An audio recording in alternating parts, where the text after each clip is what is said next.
Hey everybody, Captain Kimo here, and I have something a little different for you. This one, I'm just going to wing it. I have had a lot of questions on my workflow, and particularly with Picasa, and a lot of people are wondering why I use Picasa. So this is just a quick video on Picasa and why I use it instead of just using Lightroom, and why I have two photo organizers in the process. I'm used to using Picasa, so I've kept Picasa as my photo album. Now, I use Lightroom also, but I don't use it as my photo album. I just use Lightroom as my primary final output. So all my images that I merge together in Photomatix and stuff like that, my HDR images, everything that I've processed in Photoshop, it's in Lightroom. So I keep everything in Lightroom that I am basically about to export out to my website, the final image. So Picasa, I use that just to kind of dump everything into it, and I just use Picasa to browse through, and this is Picasa right now, so I use it to kind of browse through all my images, and this is everything I've taken this weekend. This was a photo from the landfill here next to the house. They turned the landfill into a park, and you can see here I can click on here to kind of view everything, and it gives me settings and whatnot. I don't really use any of these features. I just use it to view my photos and to pick the photos I want to process, and I think Picasa is perfect for that. Now the photo I'll be processing here is down here, down in my files here, and this will be one from Stuart. So let me look for that photo, and I will kind of process it and give you a little more in-depth detail on what I do. So, okay, so here's the photo that we'll be using here. This is the one from Stuart, and I'm going to take this and process it in Photomatix. Something also in Picasa that I like, and is it's got this email thing, and it's linked to Gmail, so it makes it perfect. So if I want to just email a photo to a friend, if I wanted to email this, I could just click on this and it will just pop up, and I can just send the email straight through Gmail. And that's captainkimo@gmail.com is my primary email address, so I just send it straight to there, and it'll send it to whoever I want the photos to go to. So with that said, I'm going to go ahead and go back, and we're going to select the three exposures here. This is the show you real fast. So this is the just the evenly exposed image. This is the underexposed image, and this is the overexposed image. Something about Picasa also that kind of annoys me, but I got over it, is that it tries to render all the CR2 files in more of an even tone, and sometimes you might not be able to figure out which one is the overexposure or the underexposure. Sometimes it does that, and sometimes it doesn't, but I've gotten over that, so I kind of understand how to work around that. So with that said, let's go ahead and select these three exposures, and we'll go and take it into Photomatix and merge these three exposures together and create our HDR photo. So now what I'm going to do is I'm going to pull this window down and just drag the files here. I'm just going to drag it right into the Photomatix window, and then it's going to give me the options to merge to HDR, and then I'll get this one, I'll hit OK on that, and then we'll go ahead and hit OK. Everything here looks good, and click OK on that.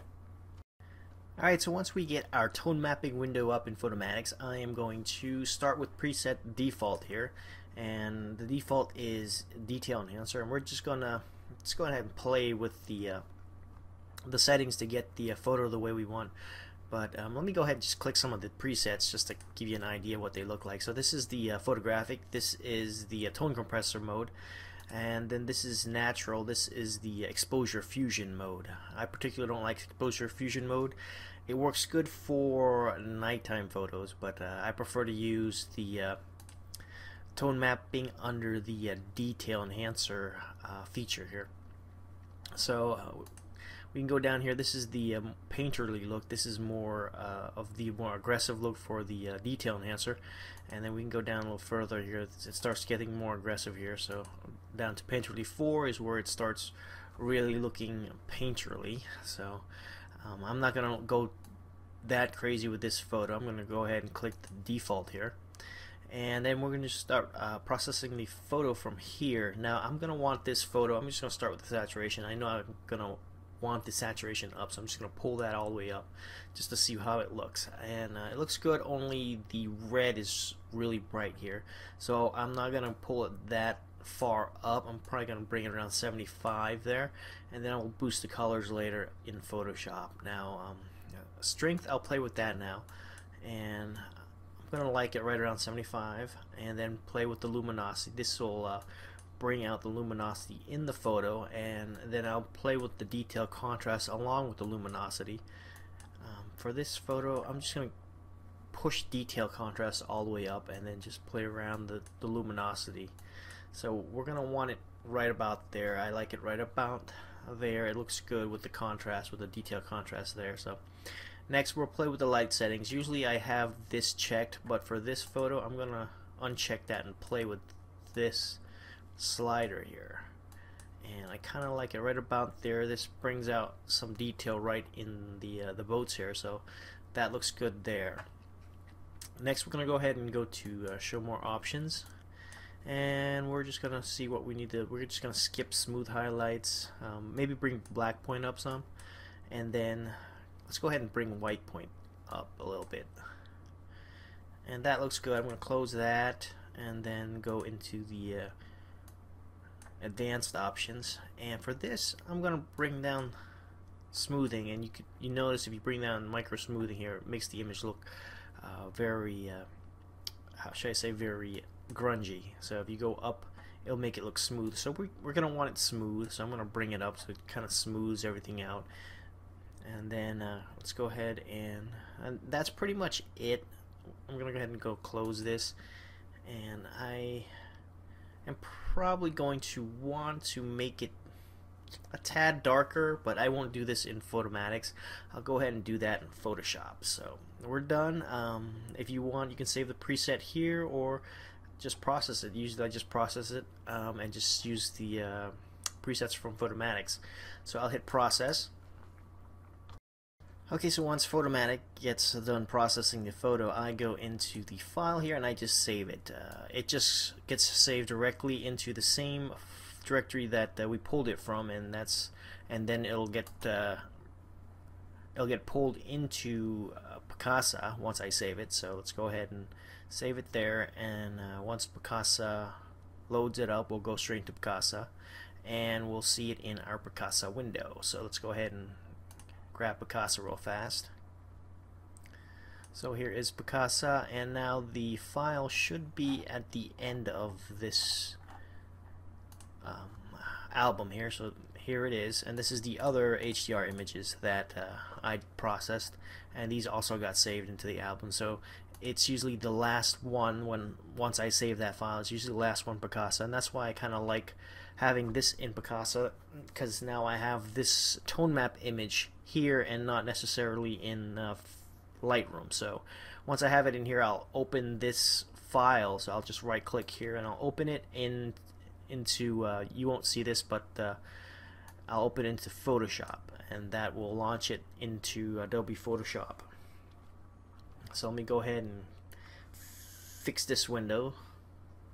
Alright, so now we're in Photoshop and I have the HDR image in Photoshop, and I'm going to save this now. I'm going to save it as a PSD file, so I'm going to go here and go File, Save As, and then we're going to save it not in here, but I'm going to save it into my libraries, into my picture libraries, and under here I'm going to create a new folder, and I'm just going to create it video. Normally I save it by month, so for this particular month I probably would save it under May, but I deleted the May. Oh, here's the May, so I could save it under there, but I'm just going to create a new folder here and just call it video. So this will be for video, and this is where I'll store all my I'll save it here. This is where all my my files are for Lightroom. So for this one I'll save it in the videos, and I'll save it as a PSD file. So let's go ahead and save it there, and I'll save it as a PSD file because I'll have a lot of layers. So I'll save it into that folder there, and that should create another folder for me in Picasa. Picasa will automatically read that folder, and now I'll have that in the Picasa window here. You can see here it just got loaded into Picasa, and I will open this in Lightroom once I get done post-processing it in Photoshop. So let's go back to Photoshop, and we will do a little minor tweaking here, not too much. The first thing I'm going to do is I'm going to duplicate this file here, and I'm going to run a quick Topaz adjust to the image. Okay, so once I have Topaz adjust the plugin window up, I will select Classic and go straight to Brilliant Warm. And what I'm going to do is I'm going to play with two settings here: the adaptive exposure and the contrast. And this will just give me a little extra color boost. So I'm pull it down. I'm going to pull the adaptive exposure down. I'm going to pull the contrast down, and this, you can see here, it starts to give me just a little extra color. So this is the that's the before, and then this is the after. So it gives me a little more color there, and I'm going to hit OK, and we'll go back into Photoshop. So I like the photo now, but it's a little yellowish down here where the boats are, so I'm just going to go and add a quick layer mask and use the paintbrush tool on black, and I'm going to make the paintbrush a little bigger using the back bracket here, and I'm just going to paint off that yellow and back in the original image. So I'm just going to paint the boats here. The concrete I'll paint also, it's too yellow, so that looks good. So this is before, and then this is after, and I might actually drop it down 20% here and just paint off the yellow a little bit here. Kind of looks a little too lemony, so I'm just gonna go ahead and pull that back a little. So this is the before, and then this is after. I don't mind the yellow being up here in the sky. It actually looks nice, gives it a warm tone. Okay, so that looks good. Next, what I'm going to do is I'm going to combine these two layers here. Control Shift Alt E, and then it combines these two layers and it'll bring it up to the top. Now I do this because if I were to, let's say, just edit this file here, it'll kind of mess it up, because this is its own layer, and then the layer down here is a separate layer. So what I'm doing here is I'm combining these two layers and creating one solid layer from the two layers. So now when I do my editing, it's permanent. Alright, so that's pretty much it for this portion of Photoshop. We're just going to go ahead and go into Lightroom, and then I'll talk to you more about what I do in Lightroom. So the photo looks good, so I'm going to go ahead and actually, no, I'm not done yet. Now that I think about it, this is actually annoying me, this little bar from the boat, so we're going to go ahead and fix that real fast. So let's go ahead, and I'm going to use the for this one, I'm just going to use the spot heal tool. Let's go ahead and just hit it with the spot heal tool and see what it does. I don't always get lucky with this, but let's just go ahead and see. And I have this on content, no, proximity match. So this is proximity match. Let's see what it does. And that's not good. So we're going to go ahead and undo that, and then we'll do content aware and see what happens. And let's see what happens. It's probably not going to do good, but we'll see. And it's alright. I mean, it's not great, but it'll have to do. So what we'll do is we'll just use the Alt key here, or not the Alt key, but the clone stamp tool, and let's make it a little bigger, and we'll just play around with it and just kind of get it looking a little better there. I hate using the the little stamp tool here, the clone stamp tool, because with the recording software I'm using, it has a little conflict if I hit the Alt button. So if it lags, it's because of the software conflicting with the Alt button, because I have to hit the Alt button to sample the area. So right now I'm sampling the area, and then I'm just going to click it like so. So let's do it again. Click stamp the area. So that looks good. If I wanted to, I could spend a little more time and make it perfect by making the stamp a little smaller, and then clone stamping some of the other areas. And here it goes. The Alt key just conflicted, so it just kind of hangs up a little bit. But you know, I'm not gonna spend any more time on it. It looks good, and this is the before, this is the after. So we're gonna go ahead and go with that. Let me go ahead and save it. And now we'll go ahead and go into Lightroom, and I'll show you what I do there. Okay, so I am back in Picasa, and I come back to Picasa so I can just go ahead and right click here and just open it in Lightroom, and then it'll load Lightroom, or it'll launch Lightroom, and then we can import the image into our catalog. So let's go ahead and do that. Okay, so here we have Lightroom open, and I have the photo, the HDR photo selected, and I'm going to import it into Lightroom, and then we'll have the window here in the libraries. I'm going to go ahead and just click on that, and then we can start moving into the develop module. And then what I'll do is I'll go ahead and hide some of this stuff here just to make it a little bigger.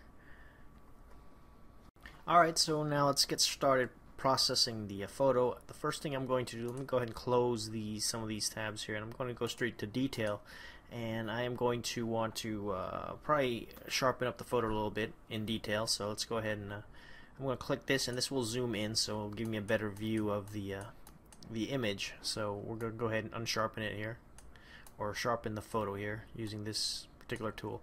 And there's some grain there, so what I'll do is I'll just see if I can reduce that with the noise reduction, and it seems to help a little bit. So right now I'm just playing with the sharpness, so let's go ahead and play around, and that looks good. Next I'm gonna go back to basic and play with clarity. Okay, so clarity looks good if I pull it down a little bit. So let's go ahead and zoom out, and then we will this is before and this is after, so that looks nice. I'm gonna want to probably not affect this part of the photo, the clouds here, because it looks a little too sharp. I like my clouds soft, so I'm going to go ahead and click on the little gradient tool here, and we're just going to set the colors to neutral. I'm just going to drag a layer, gradient layer down here, and I'm going to just pull the clarity on this just to get the clouds kind of poofy, kind of soft, not too sharp. So I'm gonna just pull the sharpness and the clarity down. So that looks better. So I'm gonna go ahead and hit done. But before I do that, let's go and pull the exposure down. Maybe we want it a little darker up there, and then maybe just play with the contrast some. It looks good with the contrast up, so that looks good. I'm gonna hit done. And that looks good. Next I am going to just play with the basics, and then go into tone curves. So let's go ahead and play with the recovery light, and then the fill here, and then we'll just give it a little more black, and maybe just add a contrast to the whole image. And that looks alright. So let's go ahead and probably gonna want to just rotate it just a little bit just to get it straight, and that looks good. And that is about it. I'm gonna close this, and we will go into the tone curve and just play with that real fast.